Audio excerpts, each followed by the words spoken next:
Ravi de vous retrouver sur France 24 à l'heure de Paris Direct. Bienvenue à vous tous. C'est parti pour 3 heures d'informations non-stop dont voici tout de suite les principaux titres. À la une voiture qui percute la foule à Munich. Et des images pour commencer qui nous parviennent de Munich. Un important dispositif policier a été déployé.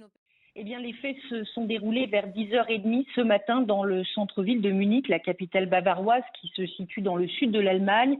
Une voiture a foncé sur une foule de grévistes, des membres du syndicat Verdi qui manifestent aujourd'hui.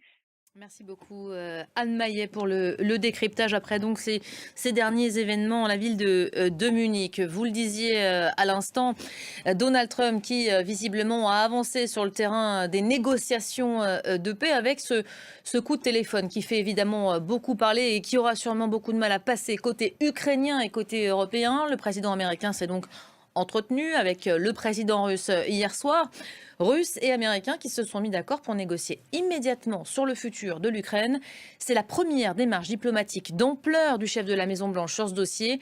L'Ukraine qui n'a eu droit, elle, qu'à un rapide appel pour apprendre que l'échange avait eu lieu. Nicolas Chamontin. On va tenter d'avancer, d'aller plus loin avec vous, Bilal Tarabé. Bonjour Bilal. On va revenir évidemment sur ce coup de téléphone qui fait beaucoup parler. Beaucoup disaient que seul Trump était capable de ramener Vladimir Poutine à la table des négociations. Il en fait la démonstration là aujourd'hui ? Écoutez, Elisabeth, c'est... Voilà, la posture des Européens qui sera évidemment scrutée de très près demain, au premier jour de cette grande conférence qui va durer 3 jours. Le plan de paix américain est censé être dévoilé à l'occasion de ce rendez-vous. Merci beaucoup Bilal pour le décryptage. Un autre dossier qu'on continue évidemment de suivre de près, les suites de la transition politique en Syrie. Une nouvelle conférence internationale sur le sujet a lieu aujourd'hui à Paris.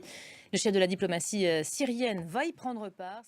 À Paris cet après-midi, il sera question des enjeux sécuritaires et économiques auxquels doit faire face la Syrie 2 mois tout juste après la chute de Bachar al-Assad. Le gouvernement de transition doit répondre à une série de défis et aux questions toujours nombreuses de la communauté internationale. Sophie Samaï. Et voilà pour l'essentiel de l'actualité.